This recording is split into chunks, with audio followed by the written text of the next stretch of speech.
Hi friends, कैसे हो आप लोग। तो आज हम स्टार्ट करने वाले हैं सप्लाई अंडर जीएसटी चैप्टर। तो चलिए स्टार्ट करते हैं सप्लाई अंडर जीएसटी का चैप्टर। और ये जो बुक जिसको मैं रेफर कर रहा हूँ, ये आप डाउनलोड कर सकते हो। इसका लिंक मैंने डिस्क्रिप्शन में दिया हुआ है। चलिए स्टार्ट करते हैं। तो हर एक एक्ट में supply under GST supply under GST हर टैक्स के एक्ट में एक चार्जिंग सेक्शन होता है जो बताता है कि वो टैक्स, जो पर्टिकुलर टैक्स है, वो कब लगेगा। तो हमारे जीएसटी एक्ट में भी चार्जिंग सेक्शन है।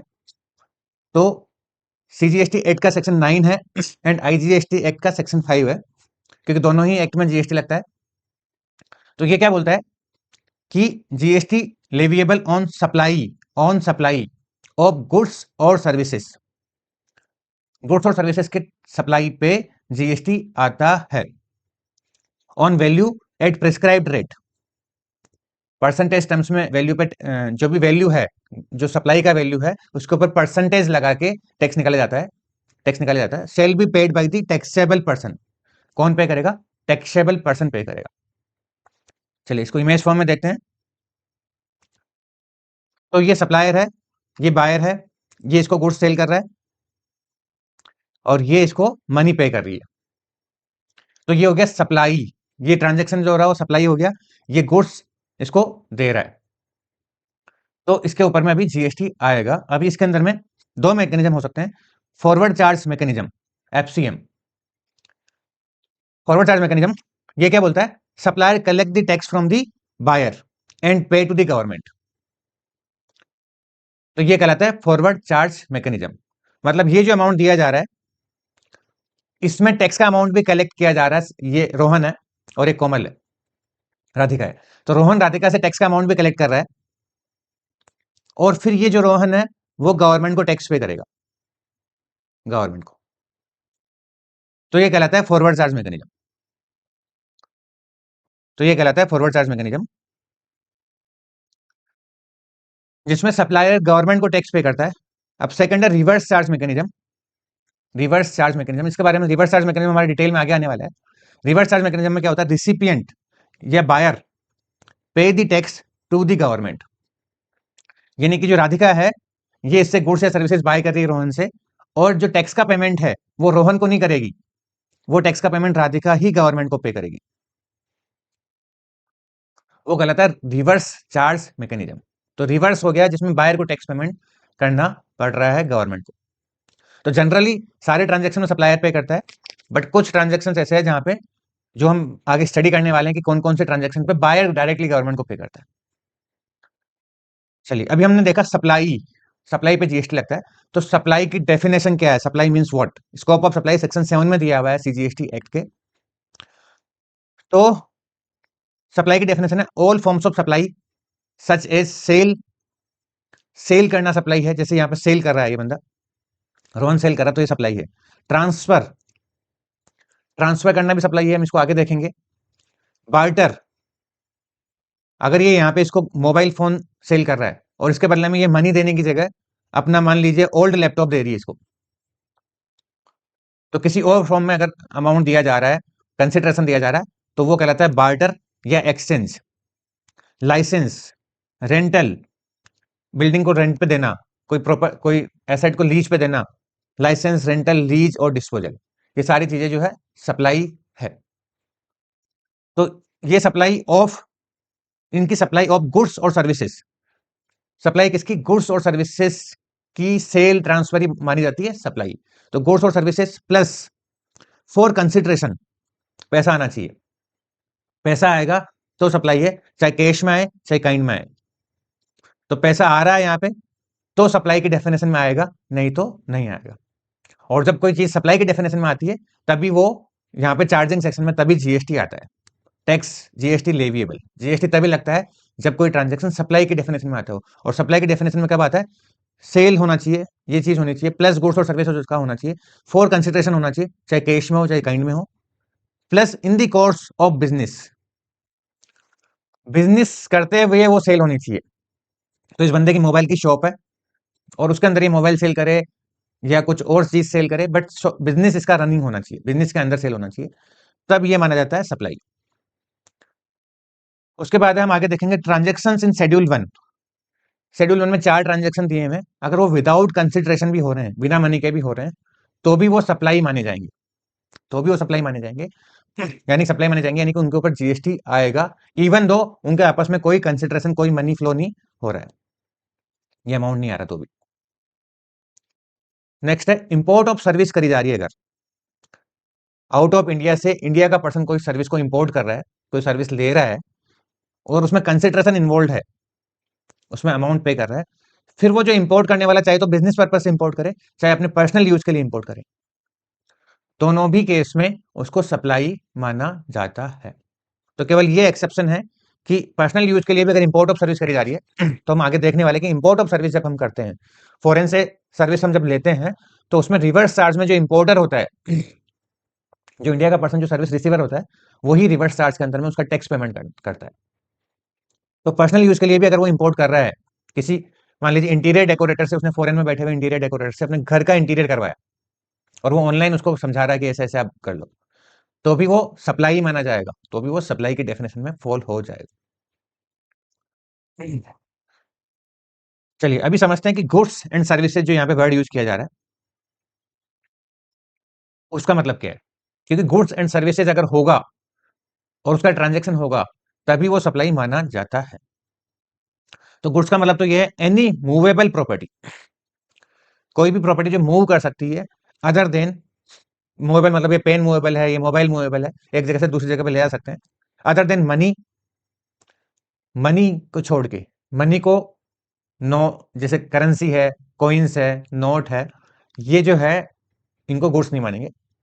एंड सिक्योरिटीज, सिक्योरिटी मतलब शेयर्स, डिबेंचर्स, डेरिवेटिव्स, इनको ये गुड्स की डेफिनेशन में फॉल नहीं होते।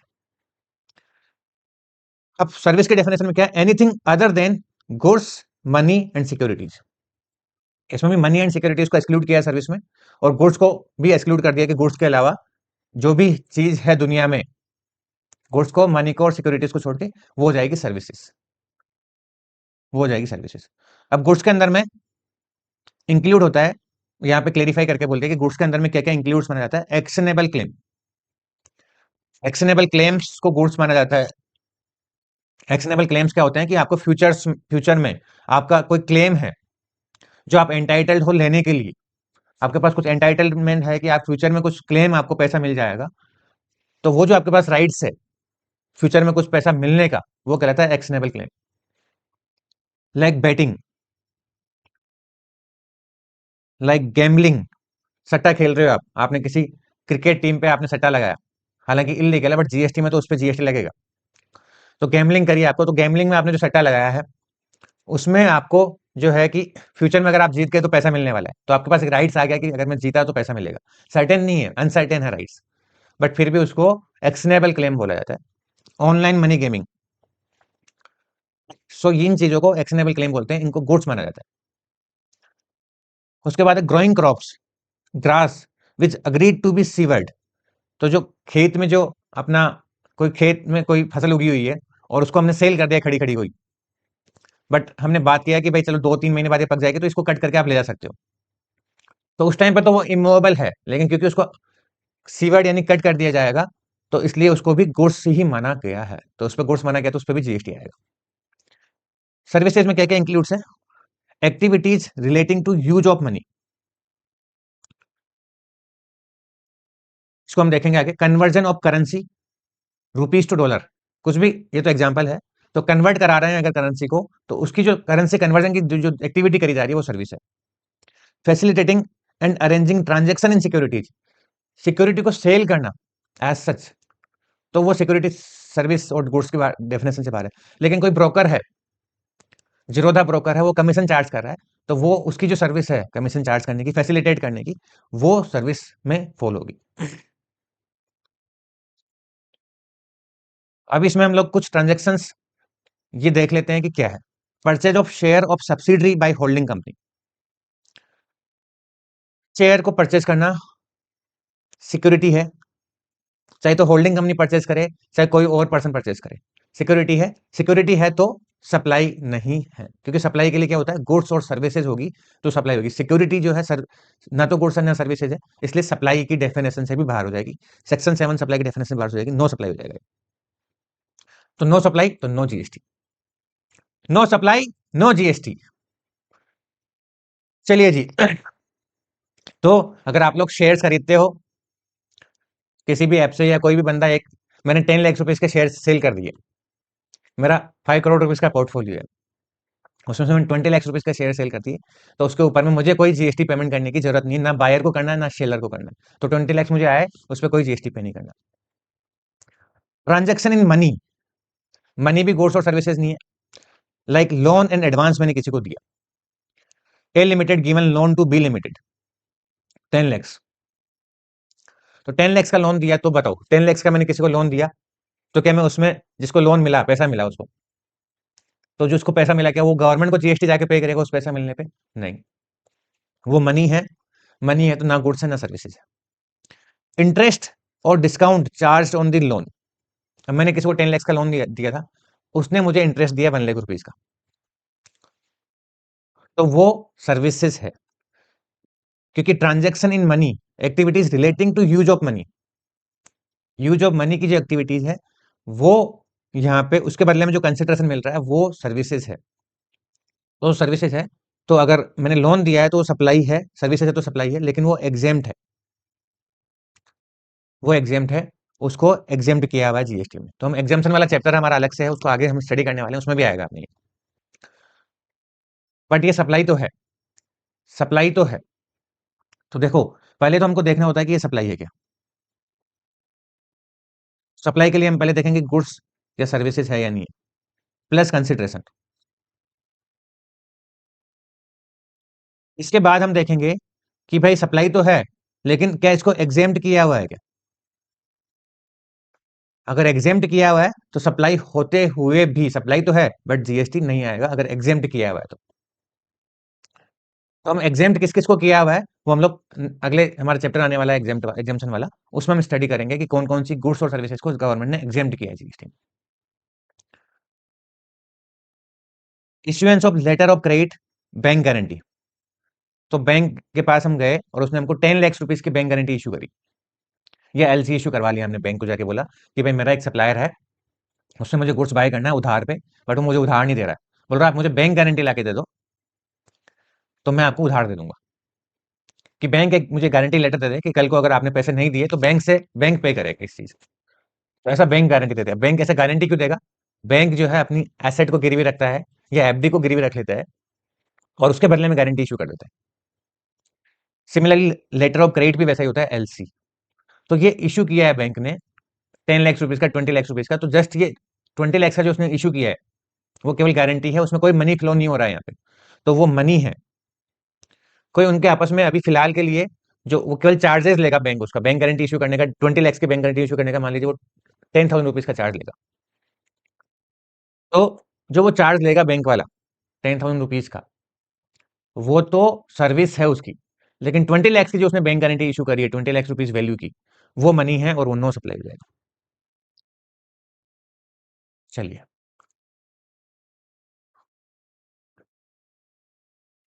अब ये सारे जो है अपनी स्टडी मटेरियल में दिए हुए हैं, तो एग्जाम में भी ऐसे क्वेश्चंस आते रहते हैं, इसलिए हम लोग वन बाय वन स्टडी कर रहे हैं। Issue of commerce certificate of deposit, commercial paper bank issue करता है, तो ये एक तरह से डेट इंस्ट्रूमेंट है, डिबेंचर की तरह होते हैं ये भी, शेयर सिक्योरिटी की तरह होते हैं, तो मनी ये बोला गया नो सप्लाई है इसमें। Sale of secure debt, swap instrument, तो आपने एफएम में स्टडी करोगे या किया होगा कि सिक्योर डेट और स्वैप इंस्ट्रूमेंट को अगर इशू करें तो सिक्योरिटीज है, नो सप्लाई है। फ्यूचर फॉरवर्ड, मैंने फ्यूचर फॉरवर्ड जो अपने डेरिवेटिव्स होते हैं, तो उसके अंदर में फ्यूचर फॉरवर्ड में दो तरीके के फ्यूचर फॉरवर्ड हो सकते हैं, दो तरीके के हो सकते हैं। एक होता है without delivery of goods, without delivery of goods, तो मैंने क्या किया है कि मिस्टर राम है और श्याम है, दोनों की बहस हो गई कि जो आज गोल्ड की रेट है 80,000 रुपीज है, राम बोल रहा है कि भाई ये 80 से 90 हो जाएगा, श्याम बोल रहा है ये 70 हो जाएगा।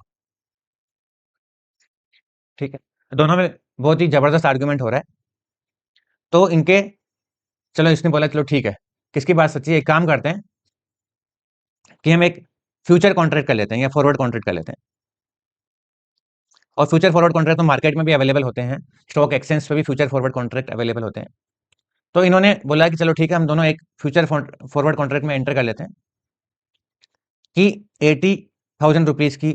अब इसको तो पता है कि 90,000 रुपीज की वैल्यू रेट हो जाएगी फ्यूचर में, ये बोल रहा 70 की होगी। तो राम बोल रहा चल एक काम कर, 3 मंथ्स बाद हम मिलेंगे, 3 महीने बाद मिलेंगे, और उस आज हम लोग डिसाइड, आज 80,000 की रेट है ना, तो एक काम करते हैं 80,000 रुपीज में राम बोल रहा है कि मुझे ये फ्यूचर में इसको मैं सेल कर लेता हूँ, फ्यूचर में बाय कर लेता हूँ। राम बोलता है कि 3 महीने बाद तू मुझे 100 ग्राम जो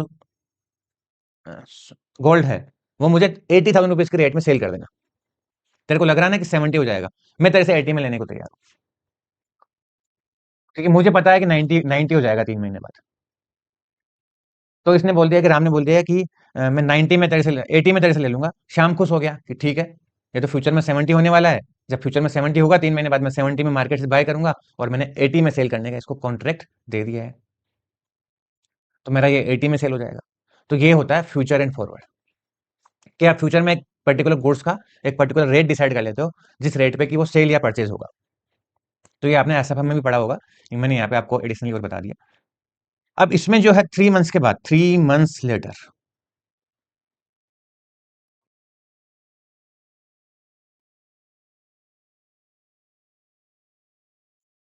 3 मंथ्स लेटर, मान लो कि इसका रेट जो है वास्तव में राम की बात सही निकली और 90,000 रुपीज हो गया, 90,000 रुपीज हो गया। तो ये जो रेट है 80,000 रुपीज जो मैं बात कर रहा हूँ, ये 10 ग्राम का है, इनका 100 ग्राम का कॉन्ट्रैक्ट हुआ था, तो 90,000 रुपीज हो गया। तो अब देखो, इनके पास दो ऑप्शन है। ऑप्शन नंबर 1, राम ने राम ने बोला था मैं 80,000 रुपीज के रेट से परचेस करूंगा तेरे से, और ये जो रेट हो गई 90 हो गई अभी, तो 10,000 रुपीज की प्राइस इंक्रीज हो गई, राम को प्रॉफिट हो गया, क्योंकि उसको 80,000 रुपीज में परचेज होना है, और वो करंट मार्केट प्राइस 90 का है, तो 90 में जाके वो सेल कर सकता है। तो एक ऑप्शन तो ये है कि ये बोले कि यार तू मार्केट से जाके बाय करके लाएगा शाम 90 में, फिर मुझे 80 में सेल करेगा, फिर मैं वापस मार्केट में जाऊंगा उसको 90 में सेल कर दूंगा। तो इसका नेट इफेक्ट क्या है कि भाई तू मेरे को 10,000 रुपीज 10 ग्राम के 10 ग्राम का पे कर दे, तो 100 ग्राम अगर है हमारा कॉन्ट्रैक्ट, तो 10,000 रुपीज इंटू इंटू 10, तो 1 लाख रुपीज का शाम जो है राम को पेमेंट कर देगा। श्याम राम को पेमेंट करेगा कि चल ठीक है, मैं हारा तू जीता, तेरे हिसाब से 90,000 रुपीज हो गई है इसकी गोल्ड की प्राइस, तो मैं तेरे को 1 लाख रुपीज का जो ये डिफरेंशियल अमाउंट है वो पे कर देता हूँ और अपना कॉन्ट्रैक्ट खत्म। ऐसे केस में जो अगर 1 लाख रुपीज उसने पे कर दिए श्याम ने राम को, तो वो केस में सेटल्ड हो गया। कोई गुड्स का उसने सप्लाई किया क्या श्याम ने राम को? श्याम ने राम को कुछ गुड्स भेजा क्या? नहीं। तो केस में सेटल्ड हो गया, तो ये कहलाएगा सिक्योरिटी, ये ट्रांजेक्शन आ जाएगा सिक्योरिटी, क्योंकि फ्यूचर फॉरवर्ड अगर विदाउट गुड्स के डिलीवरी के अगर सेटल हो रहे हैं, तो वो हो जाएगा डेरिवेटिव कॉन्ट्रैक्ट। डेरिवेटिव क्या होता है? सिक्योरिटीज होता है, सिक्योरिटी है तो नो सप्लाई।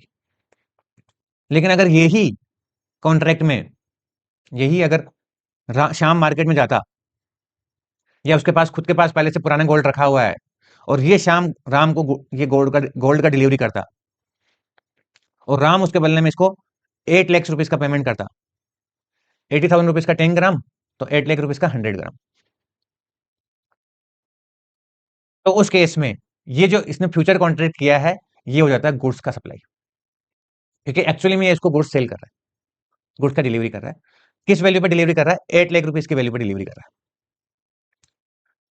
तो करंट मार्केट प्राइस कितनी भी होने दो, इन्होंने क्या वैल्यू पे आपस में ट्रांजेक्शन किया है, ये राम शाम को कितना अमाउंट पे कर रहा है, जो इनका फ्यूचर कॉन्ट्रैक्ट प्राइस था, फ्यूचर कॉन्ट्रैक्ट का प्राइस था, वो पे कर रहा है। तो जीएसटी कितनी वैल्यू पे आएगा? इस 8 लाख रुपीज की वैल्यू पे जीएसटी आएगा। तो वैल्यू का भी ध्यान रखना, करंट मार्केट प्राइस कितनी भी चल रही हो, जो कॉन्ट्रैक्ट प्राइस जो अमाउंट राम श्याम को पे कर रहा है, उस अमाउंट पे जीएसटी आएगा। उसके बाद है future forward with delivery of goods, हमने देख लिया, विथ डिलीवरी ऑफ सिक्योरिटीज और शेयर्स।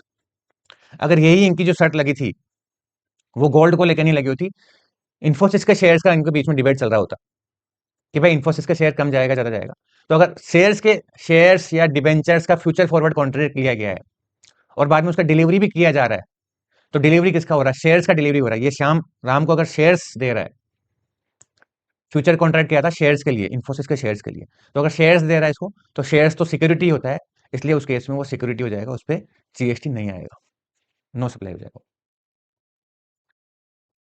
हाँ, activities related to above products for which processing, service fees, brokerage, commission, transfer fees etcetera charge, तो वो सर्विस हो जाएगी सप्लाई की, तो सप्लाई मानी जाएगी, जीएसटी आएगा।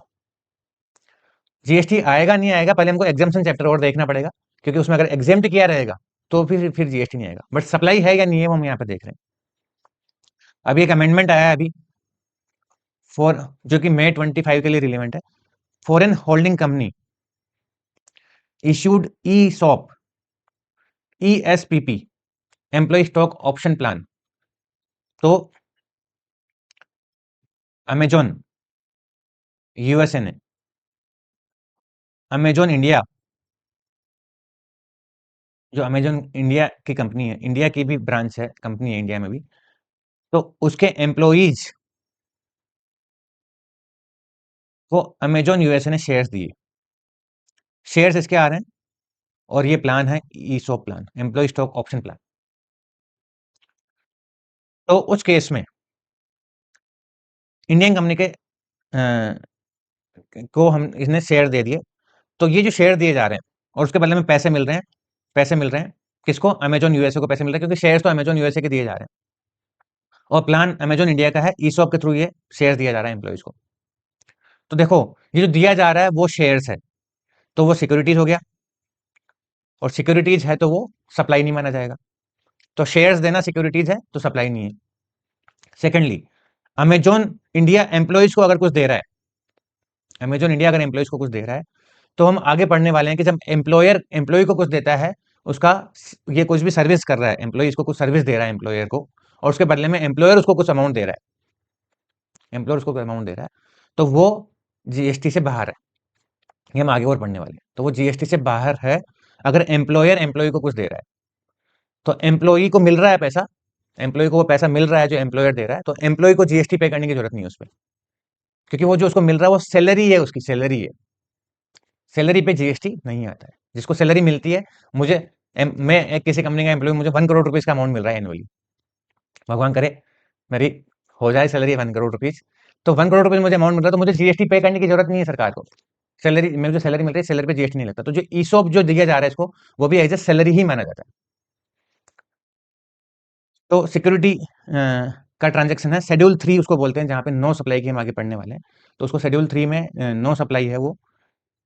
शेड्यूल 3 का एम्प्लॉयर ने एम्प्लॉय को कुछ दिया, तो एम्प्लॉय को कुछ पे करने की जरूरत नहीं है, जीएसटी में से बाहर होता है वो, तो वो नो सप्लाई है। हाँ, लेकिन अगर foreign holding company charge markup, fees, commission from the Indian subsidiary, अब ये जो इंडियन सब्सिडरी है अमेजॉन इंडिया, इससे अगर ये कोई अमेजॉन यूएसए कुछ फीस चार्ज कर रही है ये शेयर्स देने के बदले, या कुछ मार्कअप चार्ज कर रही है, मान लो शेयर का जो प्राइस है वो 100 रुपीज है, और अमेजॉन इंडिया से वो 120 रुपीज चार्ज कर रहे हैं मार्कअप, यानी कि जो शेयर प्राइस है उससे भी ऊपर की प्राइस चार्ज कर रहे हैं, उससे एक्स्ट्रा प्राइस चार्ज कर रहे हैं, तो जो मार्कअप है वो सर्विस है, वो सर्विस है, सर्विस, वो सर्विस किसकी हो गई? अमेजॉन यूएसए की सर्विस हो गई वो। भाई जिसको पैसा मिलता है वो सर्विस प्रोवाइडर होता है, तो फीस मिल रही है अमेजॉन यूएसए को, तो सर्विस किसने दी है? अमेजॉन यूएसए ने सर्विस दी है। तो अभी, तो अमेजॉन यूएसए ने सर्विस किसको दी है? अमेजॉन इंडिया को, तो ये अमेजॉन इंडिया के लिए क्या हो गई? इंपोर्ट ऑफ सर्विस हो गई।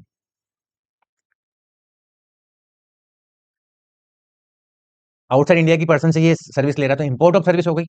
आउटसाइड इंडिया से हम कुछ गुड्स या सर्विसेज लेते हैं, वो कहलाती है इंपोर्ट करना, तो इंपोर्ट ऑफ सर्विस हो गई। तो इंपोर्ट ऑफ सर्विस पे इंडियन एंटिटी जो है वो आरसीएम में, यानी अमेजॉन इंडिया जो है वो आरसीएम में टैक्स पे करेगी, जीएसटी पे करेगी,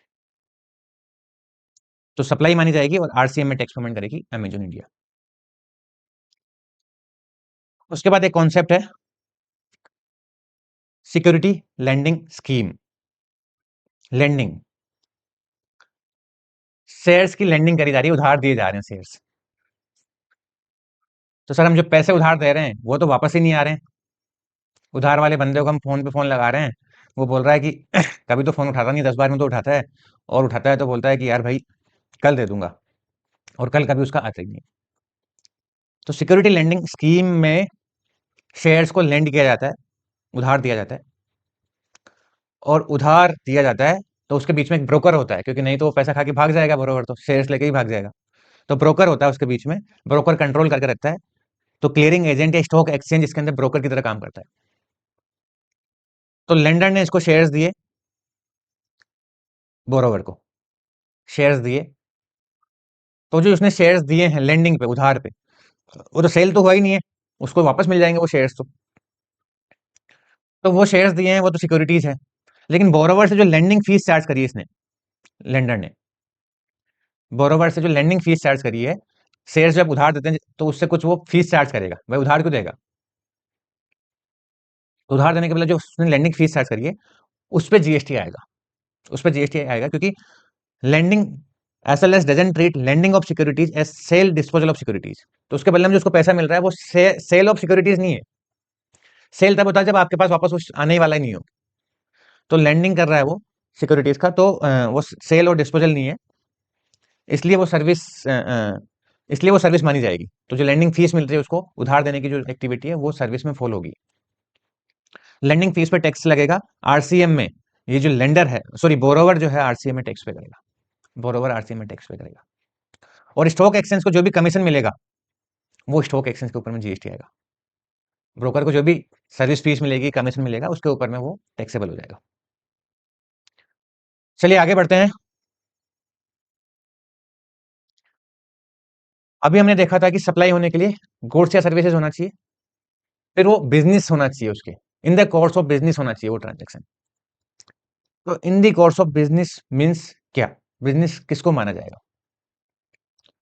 तो कोई भी ट्रेड कर रहे हो आप, कॉमर्स कर रहे हो, मैन्युफैक्चरिंग कर रहे हो, प्रोफेशन कर रहे हो, वोकेशन कर रहे हो, चाहे प्रॉफिट के लिए करो या चाहे नॉट फॉर प्रॉफिट करो, चाहे आपने एनजीओ खोला हुआ है, तो एनजीओ भी अगर कोई ट्रांजैक्शन कर रहा है, कोई रेगुलर बेसिस पे कोई ट्रांजैक्शन कर रहा है, कोई ट्रेड कर रहा है, बुक सेल कर रहा है, कोई एडवर्टाइजमेंट कर रहा है लोगों का, तो वो बिजनेस माना जाएगा, फॉर प्रॉफिट हो नॉट फॉर प्रॉफिट हो। Facility by club society to its member, Lions club ने अपने मेंबर्स से कुछ फीस चार्ज करता है और वो वहां जाके लॉयंस क्लब के मेंबर्स वहां कोई भी फैसिलिटी एंजॉय कर सकते हैं। ये अपना गोकुलधाम सोसाइटी।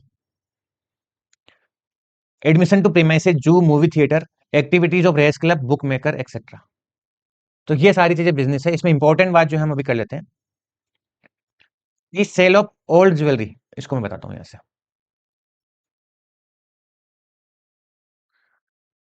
कि ये कार खड़ी है,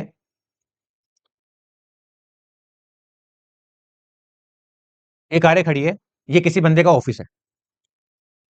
तो अगर ऑफिस की कार है, यानी बिजनेस के अंदर कार बाई करी है, तो बिजनेस तो इसका सॉफ्टवेयर का है, मान लो किसी भी चीज का बिजनेस होने दो, बिजनेस किसी भी चीज का है, लेकिन उस बिजनेस के अंदर ये चाहे कार सेल करे, चाहे इसकी पुरानी एसी सेल करे, कुछ भी चीजें सेल करे, बिजनेस किसी भी चीज का होने दो। तो मान लीजिए सॉफ्टवेयर का बिजनेस है और ये अपनी पुरानी कार सेल कर रहा है, तो वो बिजनेस में होल होगा। तो ये जो कार की सेल करी जा रही है, ये बिजनेस में सेल किया माना जाएगा और सप्लाई माना जाएगा और जीएसटी आएगा। तो बिजनेस की एसेट कोई भी होने दो, चाहे वो ओल्ड हो, न्यू हो, कोई भी तरह की एसेट हो, कोई भी तरह की गुड्स हो, सर्विसेज हो, सारी चीजें बिजनेस में आएगी। वही दूसरी तरफ इसका घर है और इसने अपने सैलरी से, अपनी इनकम से, इस पर्सन ने, किसी भी पर्सन ने, चाहे वो बिजनेस का ओनर हो, उसने अपनी पर्सनल इनकम से उसकी कार को खरीदा उसने, तो कार को यूज कर रहा है, और फिर वो अपनी, वो बिजनेस की पार्ट नहीं है, बिजनेस की बैलेंस शीट में नहीं है वो कार, उसकी पर्सनल यूज के लिए कार है, उसने अपनी पर्सनल इनकम से खरीदा है। उसको अगर वो सेल करता है कोई भी पर्सन, चाहे प्रोपराइटर हो, चाहे पार्टनर हो, कोई भी हो, तो वो फिर उसका बिजनेस नहीं है, वो बिजनेस की एसेट नहीं थी वो कार, तो उसके ऊपर में उसको जीएसटी पे करने की जरूरत नहीं, वो सप्लाई नहीं मानी जाएगी। तो इस तरह से चाहे तो कार हो, चाहे तो ज्वेलरी हो, बिजनेस, इस तरह से हमने देखा कि अगर प्रोपराइटर सेल कर रहा है या कंपनी सेल कर रही है जो बिजनेस की एसेट थी, तो वो बिजनेस में फॉल होगी, सप्लाई मानी जाएगी, टैक्स लगेगा। लेकिन अगर पर्सनल यूज वाली जो कोई अपनी पर्सनल इनकम से उसने अपनी जो ज्वेलरी या कार खरीदी थी, तो वो बिजनेस नहीं माना जाएगा। उसके बाद कंसिडरेशन होना चाहिए, हमने देखा था ट्रांजेक्शन, गुड सर्विस होना चाहिए, बिजनेस होना चाहिए और कंसिडरेशन होना चाहिए। कंसिडरेशन क्या होता है? पेमेंट इन मनी और other than money, kind, kind में भी पैसा मिल रहा है अगेंस्ट सप्लाई, सप्लाई के अगेंस्ट में, तो वो हो जाएगा कंसिडरेशन। हो जाएगा कंसिडरेशन गिवन बाय रिसिपिएंट और थर्ड पार्टी। चाहे तो ये जिसको पेमेंट किया जा रहा है, इसको पेमेंट चाहे तो राधिका करे, चाहे तो राधिका का कृष्णा करे, कोई भी करे, इसको तो पेमेंट मिलना चाहिए। पेमेंट मिल गया, इस मोबाइल के बदले में पेमेंट मिल रहा है, तो वो कंसिडरेशन माना जाएगा, वो कंसिडरेशन माना जाएगा। अभी कंसिडरेशन में क्या नहीं माना जाएगा? Deposit until same is apply as consideration. Deposit अगर दिया है तो उसको सप्लाई नहीं, तो जो अमाउंट मिल रहा है वो कंसिडरेशन नहीं माना जाएगा। Deposit given for taking property on rent. Rahul ने राधिका को अपना एक ऑफिस था, वो रेंट पे दे दिया राधिका को। राधिका को बोला कि 50,000 रुपीज पर मंथ में रेंट लूंगा और 5 लाख रुपीज इसका मैं डिपॉजिट लूंगा। तो वो 5 लाख रुपीज पे उसको जीएसटी पे नहीं करना है, क्योंकि वो कंसिडरेशन नहीं है। डिपॉजिट नहीं, डिपॉजिट को कंसिडरेशन नहीं मानते। हाँ, लेकिन फ्यूचर में अगर राधिका उसको रेंट देना बंद कर दे और बोले कि देखो मैं 4 महीने में खाली करने वाली हूँ, तो मेरा जो डिपॉजिट दिया है उसमें से काटते रहना, उसमें से अपना काटते रहना, क्या, रेंट काटते रहना। तो वो जो रेंट, जो डिपॉजिट को अभी वो रेंट के फॉर्म में कन्वर्ट करता जा रहा है, रेंट उसमें से लेता जा रहा है, तो उस केस में फिर उस पर जीएसटी आएगा। और subsidy by central government and state government. अगर ये रोहन को, ये रोहन है, रोहन को बोले सेंट्रल गवर्नमेंट कि भाई देख, हम एक स्कीम लेके आ रहे हैं जहाँ पे काफी लोगों को हम डिजिटली हम लोग इनेबल करना चाहते हैं, तो हम मोबाइल फोन देना चाहते हैं लोगों को, ठीक है। तो पुअर लोग हैं जिनको मोबाइल बाय नहीं कर सकते, हम उसको सस्ती रेट में बाय करने दे जाते हैं। तो ये मोबाइल जो दिया जा रहा है, इसकी मार्केट रेट तो मान लो 10,000 रुपीज ही है, 10,000 रुपीज की रेट है। तो रोहन को बोला गवर्नमेंट ने कि भाई रोहन, तू ऐसे जो पुअर लोग हैं या किसी भी पर्टिकुलर क्लास के लोग हैं, उनको ये मोबाइल 6,000 रुपीज में सेल कर देना। तो राधिका रोहन को कितना अमाउंट देके जा रही है? 6,000। और 4,000 रुपीज गवर्नमेंट दे रही है रोहन को कि भाई मैं तेरे को सब्सिडी दे देते हैं तुम तेरे को, तो सब्सिडी तेरे को दे देंगे, तो कस्टमर से 6,000 रुपीज ही लेना। तो रोहन के लिए कंसिडरेशन का अमाउंट कितना हुआ? 6,000। जीएसटी रोहन कितने पे जीएसटी पे करेगा? 6,000 रुपीज पे ही जीएसटी पे करेगा। जो गवर्नमेंट से इससे 4,000 रुपीज जो इसको मिल रहा है, उस पर ये जीएसटी पे नहीं करेगा रोहन, उस पर जीएसटी पे नहीं करेगा। सरकार बोल रही है कि यार हम ही तेरे को दे रहे हैं और हम ही तेरे से जीएसटी ले लेंगे, तो लेना देना बराबर ही हो गया, तो क्यों ये खेल खेलना? तो government, central government, state government जो भी सब्सिडी देती है, उस वाले अमाउंट पे जीएसटी नहीं आता है। जो कस्टमर से जितना नेट अमाउंट ये कलेक्ट करेगा, उस पर ही जीएसटी आएगा। उसके बाद में, हाँ, लेकिन सब्सिडी अगर फॉरेन गवर्नमेंट दे रही है, ट्रस्ट दे रहा है, होल्डिंग कंपनी दे रहा है, यानी सेंट्रल गवर्नमेंट और स्टेट गवर्नमेंट, ये दो बार ही ध्यान रखना, इनके अलावा कोई भी और बंदा दे रहा है, पर्सन दे रहा है, तो वो कंसिडरेशन माना जाता है, तो वो कंसिडरेशन है। इसके बारे में आगे और हम पढ़ने वाले हैं, थोड़ा सा वैल्यू ऑफ सप्लाई चैप्टर में और हम स्टडी करेंगे। उसके बाद है सर्कुलर्स। गवर्नमेंट जो होती है वो कुछ चीजों को क्लेरिफाई करती है, CBIC, basically CBIC, central board of indirect tax and customs, कुछ चीजों को क्लेरिफाई करती रहती है।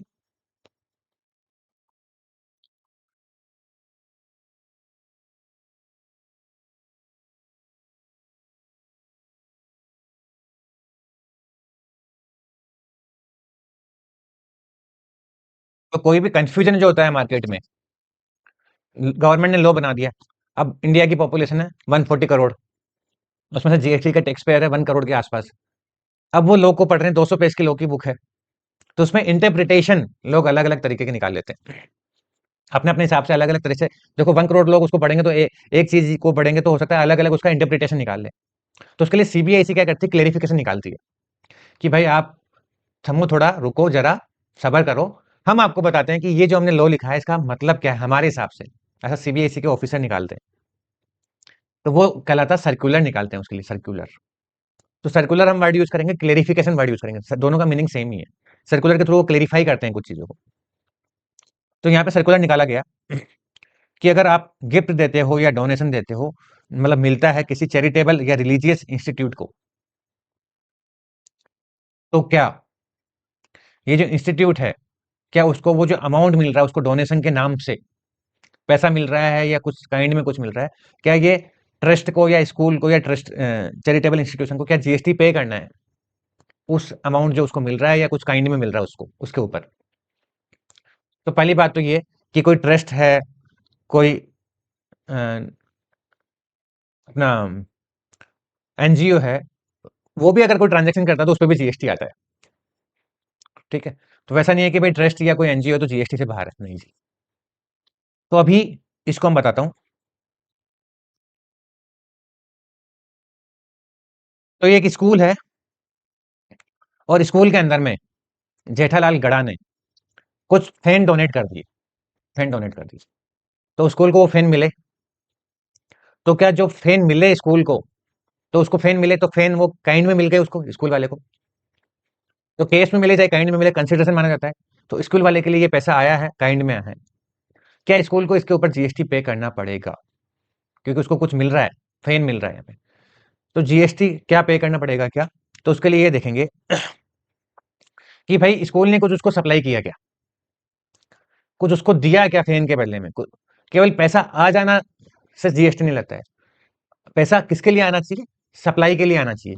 किसी गुड्स या सर्विसेज की सप्लाई के लिए पैसा आना चाहिए, तो जीएसटी लगता है। तो क्या इसने स्कूल ने उसको कुछ गुड्स या सर्विस दी है क्या?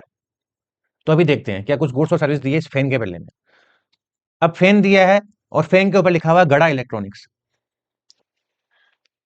यानी कि जिसने फैन दिया उसका बिजनेस का नाम लिखा हुआ है उसके ऊपर। तो इसकी वजह से क्या हो गया, वो बिजनेस का प्रमोशन हो गया। कोई भी स्कूल में आएगा, देखेगा गड़ा इलेक्ट्रॉनिक्स, हाँ जी एक यहाँ पे शॉप है, वहाँ इलेक्ट्रॉनिक्स की शॉप है, उसकी ब्रांडिंग हो गई एक तरह से, एडवर्टाइजमेंट हो गया। इतनी बड़ी स्कूल थी, लोग विजिट करते रहते हैं और नाम पढ़ेंगे वहां पे, तो उसकी थोड़ी ब्रांडिंग हो जाएगी, मार्केटिंग हो जाएगी।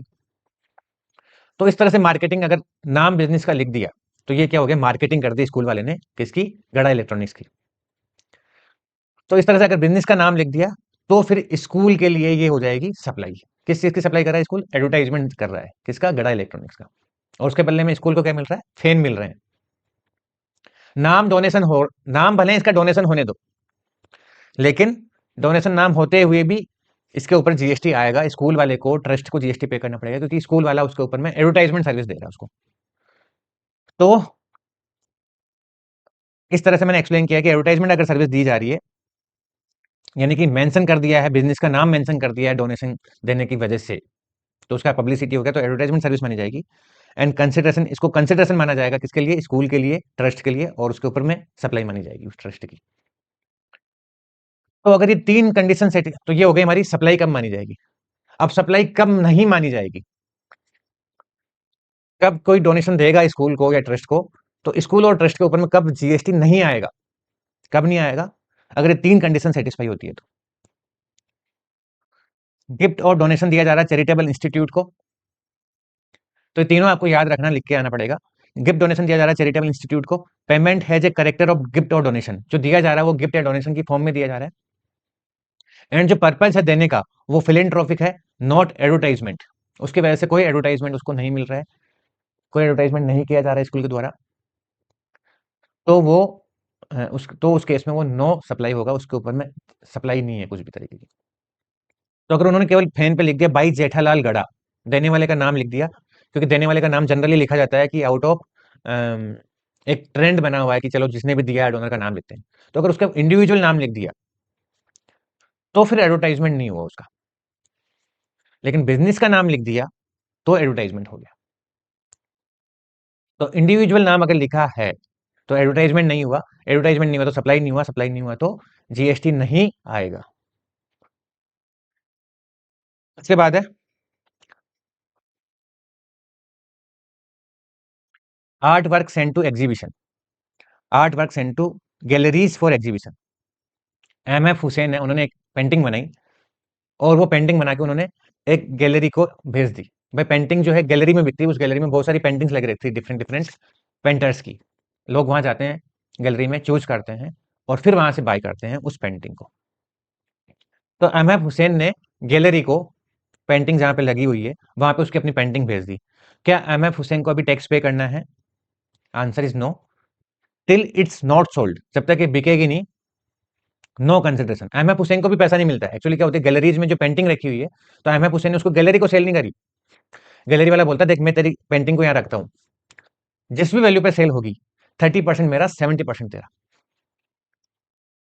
ठीक है? तो ये गैलरी के अंदर में ये पेंटिंग देखने के लिए आई हुई है हेमा मालिनी, और ये पेंटिंग दिखा रहा है। तो जब तक ये बिकेगी नहीं, तो एमएफ हुसैन ने उसको भेज दी गैलरी को। अब क्या प्राइस पे सेल होगी वो भी पता नहीं है अभी तक, गैलरी ने बाय नहीं किया उसको। गैलरी ने बोला कि जब ये सेल हो जाएगी तब मैं आपको इसका 70-80% जो भी उनका कॉन्ट्रैक्ट रहेगा वो मैं आपको पे कर दूँ। तो जब तक ये बिकेगी नहीं तब तक एमएफ हुसैन पे भी जीएसटी नहीं आएगा, क्योंकि कंसिडरेशन नहीं मिला। और जब ये सेल हो जाएगी एग्जीबिशन से, तब उसको सप्लाई माना जाएगा और तब जीएसटी आएगा। ऐसा है बात। तो इस तरह से हमने यहाँ पे देखा।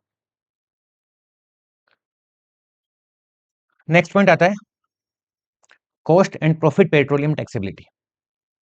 ये भी एक सर्कुलर है, क्वेश्चन आते रहते हैं इसमें से भी। तो हम जो भी अभी स्टडी कर रहे हैं उसमें से क्वेश्चन आते रहते हैं। ये ऐसा नहीं है कि हम लोग केवल अपनी नॉलेज बढ़ाने के लिए कर रहे हैं। तो ये अपनी स्टडी मटेरियल में दिए हुए हैं और इसमें से क्वेश्चंस पास्ट में भी आए हैं, फ्यूचर में भी आएंगे। तो कॉस्ट प्रॉफिट पेट्रोलियम टैक्सेबिलिटी की बात कर रहे हैं हम लोग। इसकी भी मैं आपको पिक्चर दिखा देता हूँ। ये ओएनजीसी को गवर्नमेंट ने बोला कि जाओ देश में जाके घूम के आओ और देखो कहाँ पे तेल निकल सकता है। ओएनजीसी गया, जगह जगह उन्होंने खड्डे किए, देखा, मशीनें लगाई, देखा कि यहाँ निकल सकता है क्या, निकल सकता है क्या। कुछ जगह नहीं मिला, कुछ जगह उसको मिल गया। गवर्नमेंट ने बोला कि ठीक है भाई, तू यहाँ पे अपना काम कर ले, इसको ड्रिलिंग वगैरह करके, और उसके बाद में इसमें से ऑयल निकाल ले। ओएनजीसी को बोला गवर्नमेंट ने। तो इसने अपना सब काम वाम खर्चा वर्चा किया, 10-5 करोड़ रुपया खर्चा किया, ऑयल निकाल रहा है वहां से। तो कॉन्ट्रैक्ट ये होता है, गवर्नमेंट ने कॉन्ट्रैक्टर को एक लाइसेंस दे दिया कि तू एक्सप्लोर कर ले, ढूंढ ले क्रूड को या गैस को, और उसमें से निकाल ले। तो होता क्या है कि ये निकाला, मान लीजिए इसको, मान लीजिए कि कितने अमाउंट का निकला है, 1 लाख रुपीज का, ये इसने यहाँ से ऑयल निकाला, 1 लाख का। तो ऑयल निकला 1 लाख का। अब इसका खुद का खर्चा भी तो आया ना निकालने करने में, सब लेबर लगा रखी है, मशीनें लगा रखी है। तो ये बोला कि भाई देखो 70,000 रुपीज का तो मेरा खर्चा ही आ गया इसमें। तो 70,000 रुपीज का पेट्रोल तो मैं खुद रखूंगा इसमें से। इसमें जो ये ऑयल निकला है या गैस निकली है वो 70,000 रुपीज का तो मैं रखूंगा। 1 लाख का निकला है तो 70,000 का तो मेरा खर्चा ही आ गया। तो वो जो ये रखता है 70 का खुद के पास, और उसको बाद में ये सेल करे या खुद के यूज में ले ले, कुछ भी करे ओएनजीसी कंपनी, कोई भी कंपनी होने दो, ये तो एग्जाम्पल है ओएनजीसी। तो वो जो 70,000 रुपीज का जो इसने खुद ने रख लिया है, ये टैंकर अपने पास खुद ने रख लिया है, वो कहलाता है कॉस्ट। के बदले में इसने अपना पेट्रोल रख लिया। कॉस्ट को कवर करने के लिए जो पेट्रोल रख लिया वो कहलाता है कॉस्ट पेट्रोल, कॉस्ट पेट्रोलियम। ये टैंकर कहलाएगा कॉस्ट पेट्रोलियम। तो मान लो इसने 70,000 रुपीज का ये पेट्रोल ये रख लिया है अपने पास में, तो ये कहलाएगा कॉस्ट पेट्रोलियम। और इस जो इसने रखा है अपने पास में, इसको या किसी को सेल कर दिया होगा, बाद में तो सेल कर देगा मान लो, बट जो इसने जो कॉन्ट्रैक्ट यहाँ पे इसने 70,000 रुपीज का जो निकाल के अपने पास रखा है, उस पर जीएसटी नहीं आएगा, क्योंकि इसने किसी और को सर्विस नहीं दी है जिसके बदले में ये इसको मिल रहा है। इसने खुद ने ही काम किया है वहां पे, काम करने के बदले जो कॉस्ट लगी है वो उसका इसने अपना कॉस्टिंग निकालने के लिए वो पेट्रोल अपना रख लिया है वहां पे।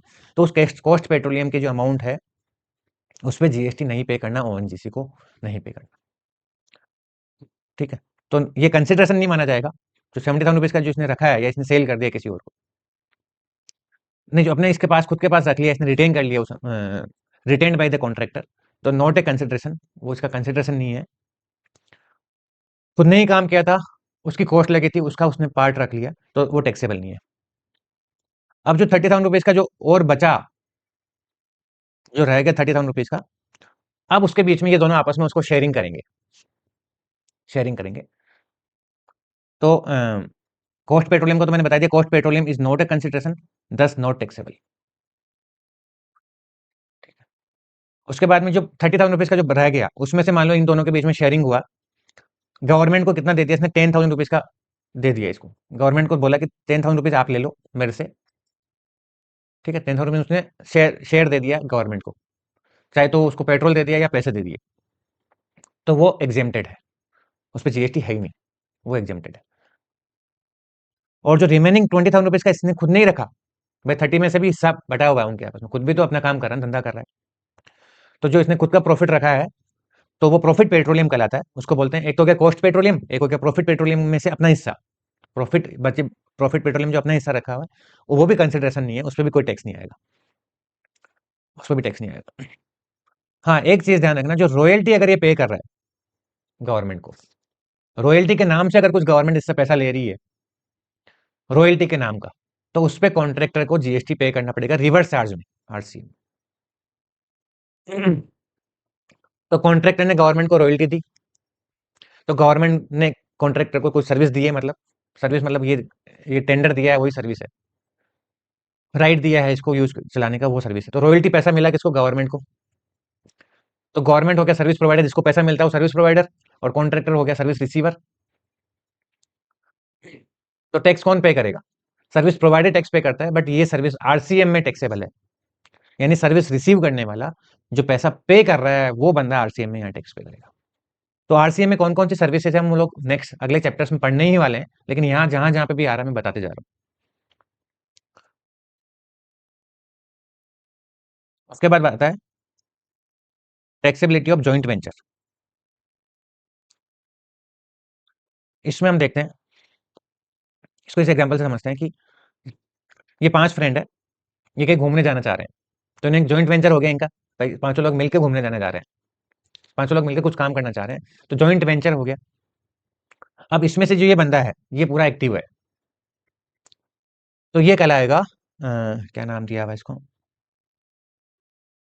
Operating member. ये है ऑपरेटिंग मेंबर, सब चीजें ये मैनेज कर रहा है ये बंदा,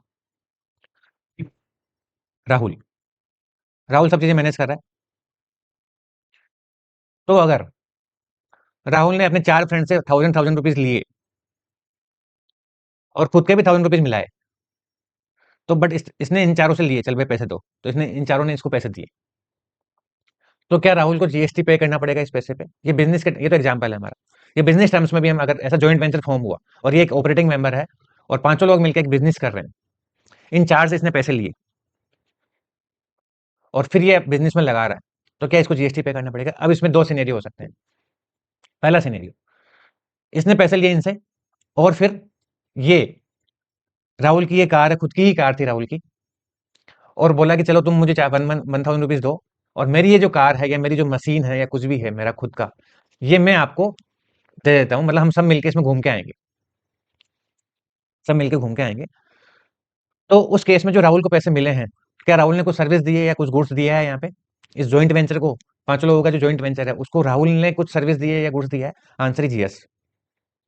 वो कार को वहां पे उनको घुमा के ला रहा है, कार को हायरिंग का सर्विस दे रहा है उनको, खुद भी घूम रहा है लेकिन पैसे लिए हैं उनसे, तो इसमें केस में राहुल पे जीएसटी आएगा। तो अमाउंट रिसीव हुआ against service provided by operating member ने सर्विस प्रोवाइड करी, उसके बदले में पैसा मिल रहा है, तो वो सप्लाई है, राहुल टैक्स पे करेगा।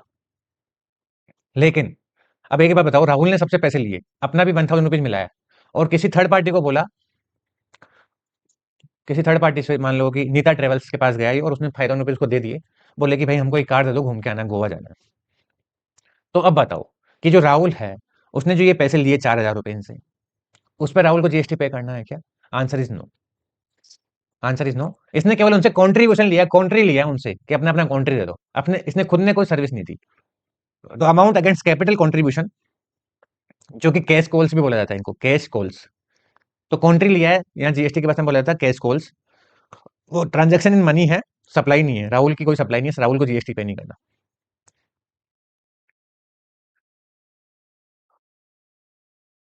चलिए, तो नेक्स्ट आता है इसके अंदर में टैक्सेबिलिटी ऑफ साल्वेज। ये अमेंडमेंट आया था मई 25 एग्जाम के लिए एप्लीकेबल है ये amendment. Damage car parts etcetera in vehicle insurance. चलिए, ये इंश्योरेंस कंपनी का बंदा है, ये अपना इंश्योरेंस का नाम लिख देते हैं, क्या इंश्योरेंस है, नेशनल इंश्योरेंस, नेशनल इंश्योरेंस। और ये है कविता, पापा की परी है कविता, तो कविता ने कार ठोक दी, पैर से रोकने की कोशिश करी थी कार को, तो ब्रेकर की जगह एसिलेटर पे पैर दबा दिया तो कार जाके ठुक गई और ये देखो डैमेज हो गया कार में। तो कोई दिक्कत नहीं है, कविता को इंश्योरेंस से पैसे मिल रहे हैं और अपना हाथ भी तोड़वा लिया इसने, तो कविता को इंश्योरेंस से पैसे मिल रहे हैं। तो बात ये आती है कि भाई ये जो कार का ये कांच टूटा, अब इसमें थोड़ा जो टूटा हुआ कांच है ये भी बिक जाता है मार्केट में, नया कांच तो लग गया है और उसके बदले में नया कांच लग गया है, शॉप से जाके नया कांच लग गया है, मान लीजिए नया कांच आया है 10,000 रुपीज का, और ये जो ओल्ड अपनी ये जो इसकी साल्वेज है उसको साल्वेज बोलते हैं, साल्वेज वैल्यू। तो मान लीजिए कि 100 रुपीज का साल्वेज वैल्यू इसमें निकला, 100 रुपीज का साल्वेज वैल्यू निकला, मतलब ओल्ड जो भी इसमें ये पुराना जो हेडलाइट है उसको सेल करने पे 100 रुपीज मिल रहे हैं मान लो। तो 100 रुपीज का जब ये सेल करेगा, साल्वेज को जब सेल किया जाएगा, तो ये इसका ट्रांजेक्शन है। अभी मैं आपको बताता हूँ। Insurance company paid claim after reducing salvage value as per contract. Insurance company ने ये जो कविता है उसको 9,900 रुपीज ही पे किया, और बोला कि ये जो पुराना जो हेडलाइट है ये तुम लेके जाओ और उसको जहां मर्जी बड़े सेल कर दो, हमको लेना देना नहीं है। 100 रुपीज ने काट लिया इंश्योरेंस कंपनी ने पहले से ही, इसका साल्वेज वैल्यू काट लिया। तो उस केस में such deduction is neither supply nor consideration, hence no GST liability on insurance company. ना तो ये 100 रुपीज उसने डिडक्ट किया, ना तो वो सप्लाई है उसका कुछ, ना ही कोई उसका कंसिडरेशन है किसी भी चीज के बदले में। तो 9,900 रुपीज उसने पे किया, 100 रुपीज पे इंश्योरेंस कंपनी को कोई जीएसटी नहीं आएगा। हाँ, फिर ये जो कविता है जब इसको सेल करेगी 100 रुपीज में किसी कबाड़ी वाले को, तब कविता के ऊपर में ये जीएसटी आएगा। कब आएगा? अगर कविता की ये कार बिजनेस यूज के लिए थी तो, हमने ऑलरेडी वो देखा है। तो वो क्योंकि कविता की एसेट बन गई अभी, तो एक तो है ये बात। सेकंड बात, insurance company paid full amount, जिसको आईडीवी भी बोला जाता है, आईडीवी भी बोला जाता है, to insured without deduction of salvage value. अब मान लो कि ये अमाउंट जो बंदा है नेशनल इंश्योरेंस वाला, इसको पे कर रहा है 10,000, और बोला कि 10,000 पकड़ निकल यहां से, पहली फुर्सत में निकल यहां से, और ये जो ओल्ड लाइट पड़ी हुई है, ओल्ड ये पड़ी है हेडलाइट जो पड़ी है, वो हम सेल कर देंगे हमारे साथ।